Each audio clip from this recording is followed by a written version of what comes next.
Bénédiction Seigneur. On a que toi l'adoration de ce matin. Seigneur, pardonne la guérison surnaturelle. On a que toi l'adoration de ce matin. Tu pardonnes la guérison surnaturelle. On a que toi l'adoration de ce matin. Et le Seigneur pardonne la restauration de la santé. Est-ce que tu adores le Seigneur? Commence à adorer le roi des rois.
Adorer Dieu. Simplement veut dire la présence de Dieu au milieu de nous. Et Dieu ne peut pas venir dans un environnement et sans pourtant guérir les hommes. Si Dieu vient dans un environnement, ce qui se suit sont les guérisons surnaturelles. Voilà pourquoi il y a quelqu'un ce matin. On lève l'idée sur le rapport que les médecins ont donné. On lève les idées sur les médicaments que tu prends tous les jours. Parce qu'après ce cursus, tu vas quitter celui avec la guérison. m'emmener ici. Mais je suis venu t'annoncer. Je suis parti de te dire. Ce matin, tu vas repartir avec ta guérison.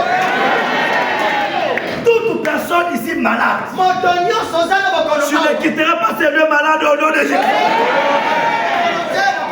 Vous savez, dans la parole de Dieu, la Bible nous dit que Jésus est devenu notre avocat. Ça veut simplement dire, si Jésus devient ton avocat, ton problème ne dépend plus de la justice des hommes. C'est là plus l'homme qui va juger si tu seras guéri ou pas. C'est Jésus qui décide. Jésus a décidé aujourd'hui. Il veut te guérir. Jésus va te guérir. J'ai dit Jésus va te guérir. J'ai dit Jésus va te guérir. J'ai dit Jésus va te guérir. Jésus va te guérir. Au nom précieux de Jésus. Seigneur, nous te disons merci. Nous te rendons grâce pour ton soutien, pour ta main qui nous accompagne ce matin. Saint-Esprit de Dieu, pour le contrôle. Manifeste-toi et guéris ton peuple. Au nom de Jésus. Nous avons ainsi prié. Lève ta main. Acclame très fort pour le roi. Dans sa divine présence. Loué Dieu, 2021 est notre année de la nouvelle ère. Félicitations. Que Dieu vous bénisse. Alléluia. Bienvenue à tout et chacun. En ce culte spécial de guérison surnaturelle. Comme nous le savons, ce mois a un thème. Je te restaurerai la santé. Quelqu'un dit après ma santé sera restaurée ce matin. Et après ma santé sera restaurée ce matin. Cela est tiré de Jérémie 30, le verset 17. Où la Bible nous dit, mais je te guérirai, je panserai tes plaies. Ce matin, Dieu va te guérir au nom de Jésus. Et nous poursuivons avec notre série d'enseignements. Marcher dans la domination sur la maladie et les infirmités. Aujourd'hui, c'est la deuxième partie. Marcher dans la domination sur la maladie et les infirmités. Ésaïe 33, le verset 24. Ésaïe 33, le verset 24. La Bible nous dit, aucun habitant ne dit, je suis malade. Elle me dit à ton voisin, je ne suis plus malade. Si à quelqu'un, je ne suis plus malade. Il dit, aucun habitant ne dit, je suis malade. Comment tu demandes à quelqu'un qui est malade de dire que je ne suis pas malade? Parce qu'il y a une provision de la santé qui a été réservée pour nous. Et cette provision va se manifester dans ta vie au nom de Jésus. Bien aimé, j'aimerais commencer par dire ceci. L'un des problèmes auxquels nous faisons face aujourd'hui dans le monde, l'un des problèmes que l'humanité tente de résoudre, que le monde entier autour de chercher la solution, c'est d'avoir la solution au problème de la santé. L'une des préoccupations qui préoccupe le monde entier aujourd'hui, c'est avoir la solution au problème de la santé. Vous voyez vous-même les nouvelles. Les maladies de gauche à droite. Les virus de gauche à droite. Même il y a des moments où la science est confuse. La science ne sait plus quoi faire au sujet de la santé. Mais j'ai une bonne nouvelle pour toi ce matin. Là où la science est limitée, c'est là où Jésus commence. La maladie que la science a déclaré qu'elle ne peut pas guérir, c'est la maladie que Jésus va te guérir ce matin. À l'heure que nous sommes en train de parler, il y a certaines oppressions, il y a certaines maladies que la médecine n'a pas la solution. Aujourd'hui, il n'y a aucun médicament qui peut guérir le VIH.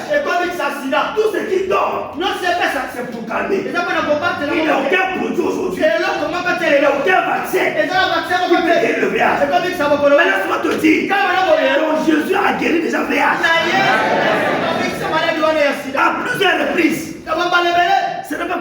fois. Là où ta maladie a été déclarée impossible par la médecine, Jésus a une bonne nouvelle pour toi. Et ce matin, il va te guérir au nom de Jésus. Ce matin, tu auras la guérison au nom de Jésus. Voilà pourquoi aujourd'hui, Dieu nous a révélé à travers de sa parole. Il continue à guérir et délivrer les hommes. Nous avons vu au travers de sa parole qu'aujourd'hui les guérisons et les délivrances sont au corps opérationnel dans le royaume de Dieu. Matthieu chapitre 4, le verset 23. Matthieu chapitre 4, le verset 23. La Bible nous dit, Jésus parcourait toute la Galilée, enseignant de la synagogue, prêchant la bonne nouvelle du royaume et guérissant toute maladie et toute infirmité parmi son peuple.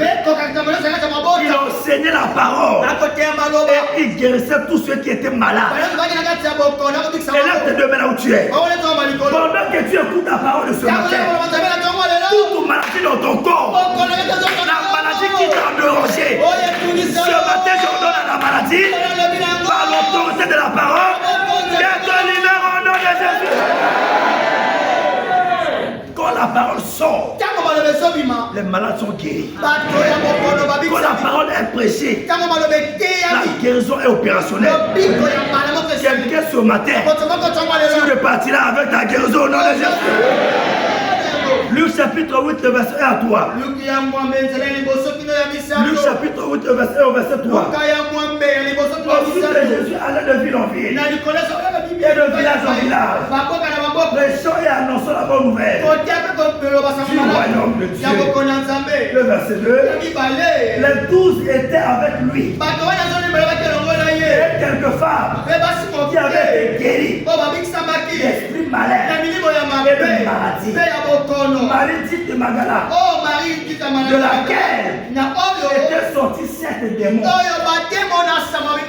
Une personne, son corps habitait 7 démons avec différents noms. Il y a des gens aujourd'hui, leur corps devient le temple de la maladie. Mais j'ai une bonne nouvelle pour toi. Ce matin, cette maladie va te libérer au nom de Jésus. La femme était guérie. Il y a 7 démons qui habitaient dans son corps. Mais Jésus l'avait libéré. Je vois le même Jésus. Libère ta vie ce matin au nom de Jésus. Pendant que je me préparais, Dieu m'a dit quelque chose. Il y a une vérité biblique. La plupart des noms des maladies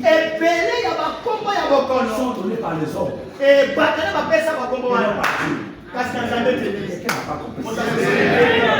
La plupart des maladies que tu vois, ces maladies sont données les noms par les hommes.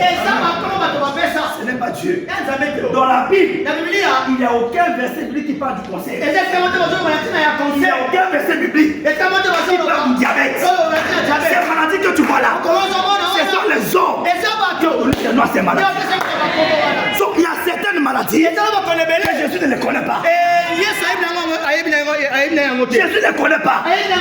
C'est que Jésus ne reconnaît pas. Mais pas ton partage. Il y a des maladies aujourd'hui que les noms ne figurent pas dans les Écritures. Le conseil n'est pas dans la Bible. Ça vient des hommes. La science a donné ses noms aux maladies. Après ce qu'elle a étudié, il y a des maladies quand on mentionne. Jésus ne connaît pas ça. Si les docteurs ont dit, écoute ce témoignage qu'on vient de lire, comment quelqu'un peut avoir tant de maladies dans son corps? Tant de maladies dans son corps. Parce que les docteurs lui ont dit, tu as telle maladie, tu as telle maladie, tu as telle maladie. Ce sont les hommes qui ont dit. Et Jésus vient te dire, ces maladies-là ne sont pas ton partage. J'ai dit ces maladies ne sont pas ton partage. Ce matin, j'ordonne à cette maladie de te libérer au nom de Jésus. Il y a des maladies que Christ ne reconnaît pas. Alléluia.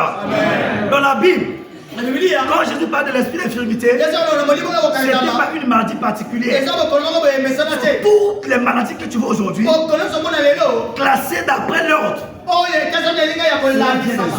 ça ne vient pas de Dieu. Ça vient des hommes. Ça vient des hommes. Alléluia. Donc si tu vas à l'hôpital, il y a des maladies qu'on vous donne aujourd'hui. Ce sont même les noms des hommes. On prend le nom de quelqu'un, on donne à une maladie. Alléluia. Virus appelé Corona n'est pas biblique. Dans la Bible, il n'y a pas de coronavirus. Ce sont les hommes qui ont donné le nom à cette maladie. Voilà pourquoi ce matin, tout ce qui t'a rendu malade, appelé oppression du diable, appelé esprit d'infirmité, que cela te libère au nom de Jésus. J'ai dit que cela te libère au nom de Jésus. Alléluia. Raison pour laquelle ne crois pas seulement aux médicaments. Ne crois pas seulement aux médicaments. Ne limite pas ta guérison sur les médicaments. Paracétamol, Nivaki, il y a aussi un médicament qu'on appelle la parole métamycine. Parole métamycine. La parole métamycine.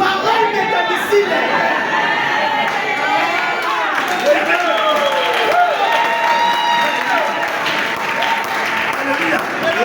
Ne crois pas seulement au signe de la médecine. Il y a aussi la parole métamycine.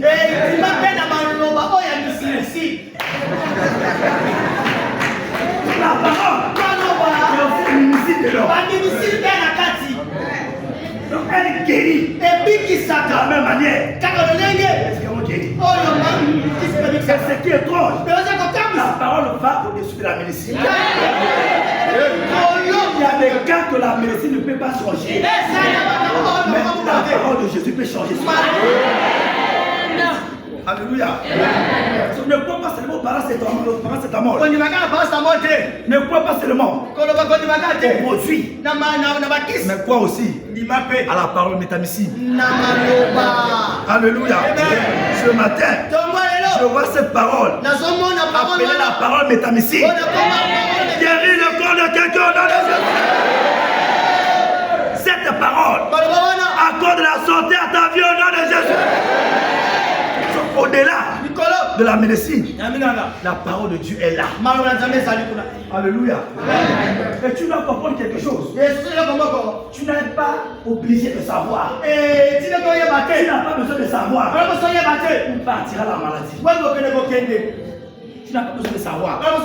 Si Jésus te guérit, la maladie partira où? Ce n'est pas ton problème. Ton problème, j'ai été aveugle. Maintenant je suis droit. Maintenant je suis guéri. Le reste, les explications, je ne connais pas. Quelqu'un ce matin, avec cette douleur en toi, avec cette crise de la blessure en toi, avec ces mots des yeux en toi, avec cette douleur dans ton dos, sois guéri maintenant au nom de Jésus. J'ai dit sois guéri maintenant au nom de Jésus. La parole aussi guérir les hommes. Alléluia. Et quelqu'un a déclaré guérir ce matin au nom de Jésus. J'ai dit tu as déclaré guérir au nom de Jésus. Mais rapidement, on se culte spécial. Comment la Sainte Communion ou la Sainte Seine pour lever de puissance pour dominer sur la maladie des infirmités. Comment la communion peut nous donner la domination de marcher sur les maladies et les infirmités. Ce matin, nous avons la table du Seigneur. Tu dois comprendre que la communion, c'est la table du Seigneur. Comment cette communion nous donne la puissance de marcher sur les maladies et sur les infirmités. Comprends d'abord ceci. Dans le royaume, nous avons les doctrines et nous avons les mystères. Le royaume de Dieu est gouverné par deux choses. Il y a les doctrines et il y a les mystères. Les mystères sont les trésors cachés dans les Écritures. Les doctrines sont les principes du royaume, sont les enseignements du royaume. Jésus est venu donner la doctrine de la vie chrétienne. Et aussi nous a donné les mystères du royaume. Donc dans l'évangile, nous avons la doctrine et nous avons les mystères. Raison pour laquelle les mystères sont cachés dans la parole afin de pouvoir nous accorder la guérison que nous cherchons dans la vie. Les mystères sont réels, les vérités cachées que Dieu met à notre disposition pour nous accorder la victoire dans sa parole. Je vois quelqu'un ce matin avoir la victoire sur toute forme de maladie au nom de Jésus. Et comprenez ceci, la Sainte Communion est composée de deux choses. Il y a le pain qui est la chair de Jésus, et il y a le sang qui est la vie de Jésus. La communion est composée de deux choses. Nous avons le corps qui est la chair. Et nous avons aujourd'hui le sang qui est la vie de Christ. D'après Lévitique 17, la Bible nous dit la vie de l'homme se trouve dans son sang. Le sang de Jésus représente la vie de Jésus. Le sang de Jésus représente la nature de Jésus lui-même. Bien aimé, beaucoup ne sont pas guéris par la communion parce que les gens ne comprennent pas ce que la communion peut offrir à leur vie. Écoute-moi, la communion, ce n'est pas le jus que nous prenons, ce n'est pas le pain que nous avons mis ce matin. Ces choses sont des symboles qui représentent le corps et le sang de Jésus. La vraie communion, le vrai sang de Jésus, c'est la foi dans le symbole que nous faisons. Beaucoup prennent la communion sans la foi. J'ai écouté le mot de la communion me dit. Et les gens, quand ils prennent la communion, en sortant de l'église, ils commencent à bouder. La communion d'aujourd'hui n'était pas sucrée. Il n'y avait pas de sucre. Il n'y avait pas de sang. Ce n'est pas le sucre qui va te guérir.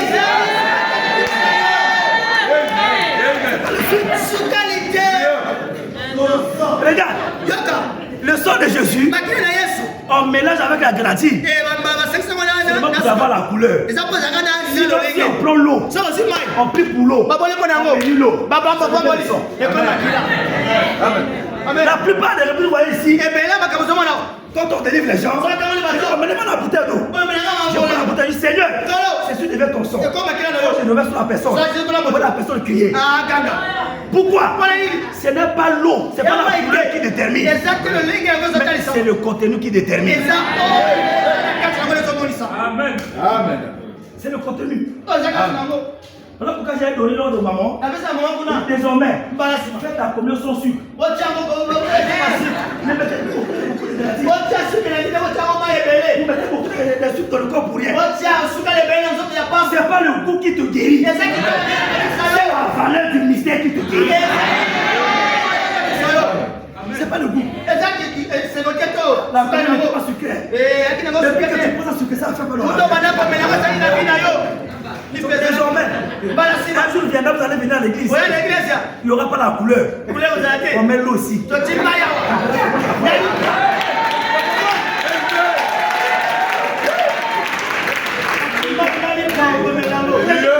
Pas la communion parce qu'ils pensent que c'est un jus.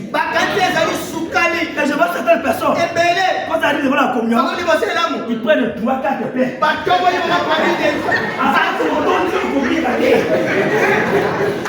Tu peux casser la bouche. Tu as fait.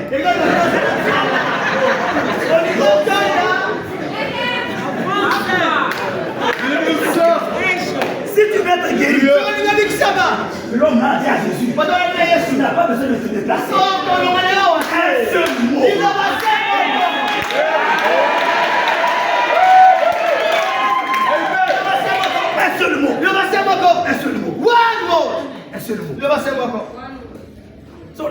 tu vois là, même la poussière peut te guérir. Tu n'as pas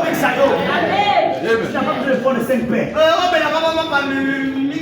prends 5 pains, tu vas les gens après le cul. Il vient devant la table.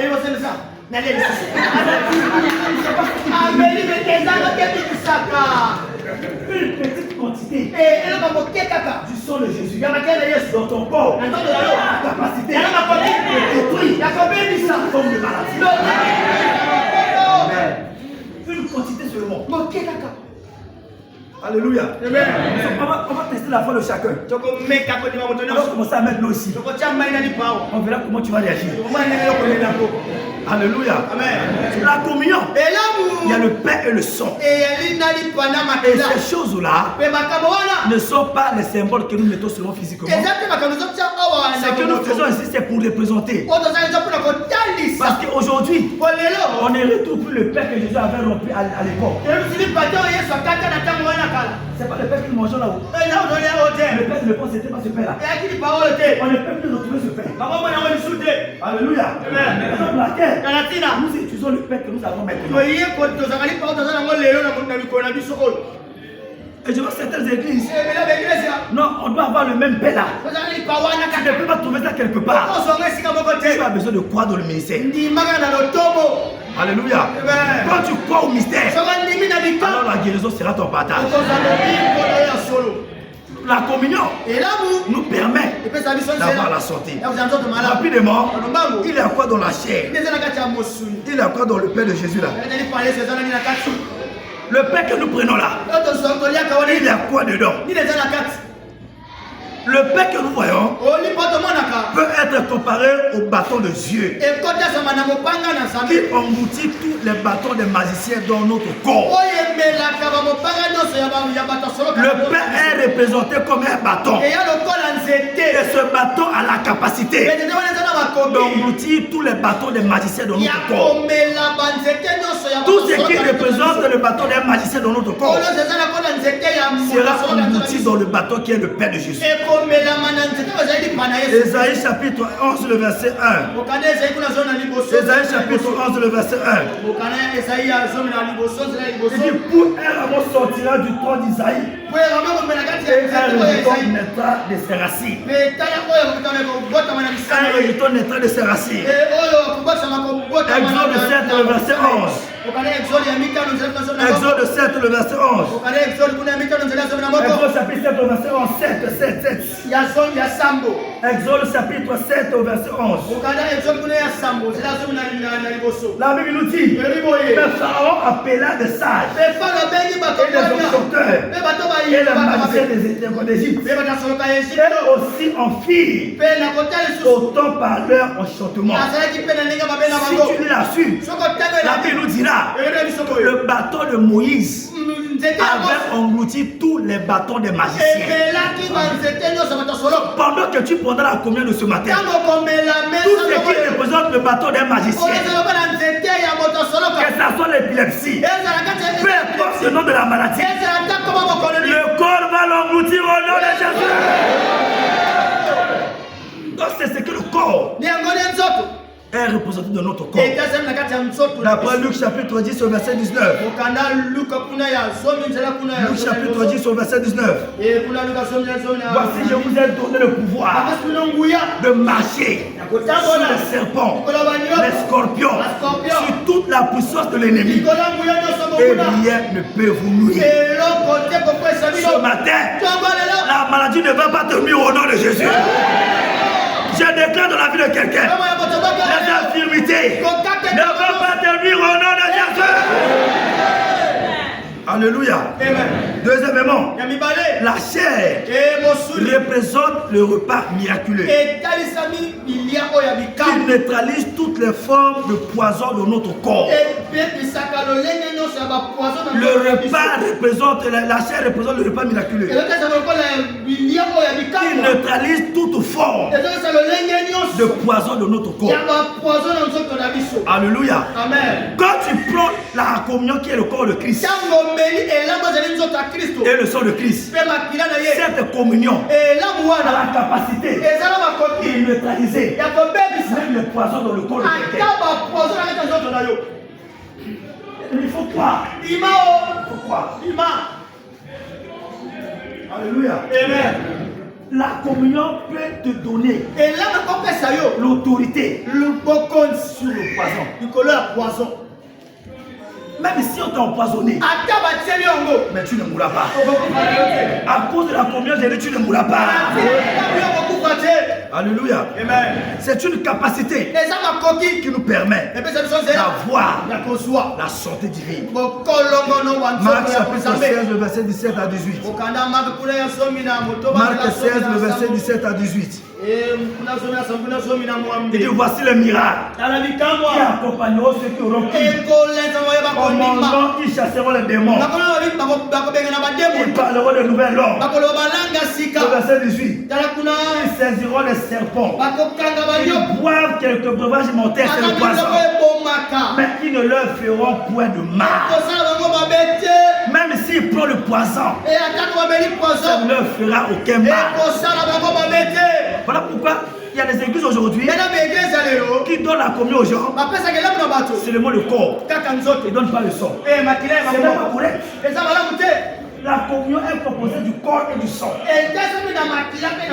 Jésus a donné ça à ses disciples. Si on donne seulement le corps, le sang est parti.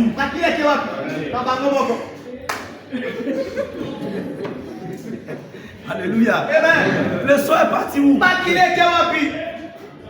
Il y a des choses que le corps fera.